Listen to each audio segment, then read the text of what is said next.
Thank you, Mr. Chairman. The amendment I'm offering is with Representative Maloney from New York, and I thank her for her help on this important amendment. I pride myself a Democrat who supports smart, sensible guardrails where needed and pushes to reform or repeal those that are not. I believe in a light-touch approach to let the market innovate and drive our economy. However, there are times where we need a cop on the beat. My amendment protects law enforcement, firefighters, and first responders. It stands up for those who stand by us. It empowers the CFPB to take action against those who defraud or take advantage of our 9/11 first responders, those who prey on our nation's finest. Recently, the CFPB used its authority under the Unfair, Deceptive, or Abusive Acts or Practices title to go after those scamming first responders awaiting payments from the 9/11 Zadroga Fund. Yes, there are hucksters literally scamming those who sacrificed for us, responding to the horrific 9/11 attack, which occurred just miles from my district, those who march into the burning embers to remove rubble, help those critically injured, and help our country recover.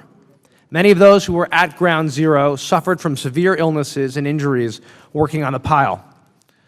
Congress helped those with this Zadroga Fund, providing sick first responders and their families with some compensation for their medical needs.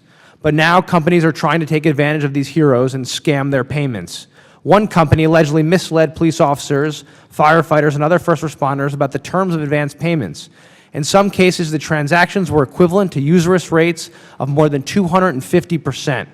Yes, 250%.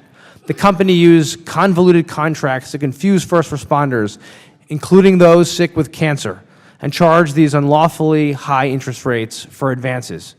USA Today recently wrote about one former officer who contracted a respiratory illness after his time at Ground Zero.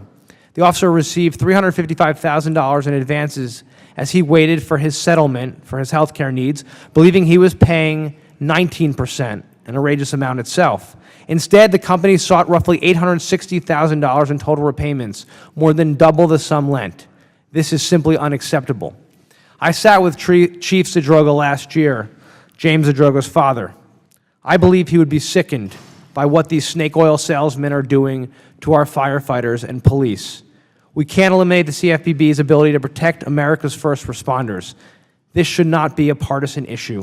It's an American issue, and I ask for your support on this simple amendment to protect our 9/11 first responders, to protect America's heroes. Thank you. I yield back my time.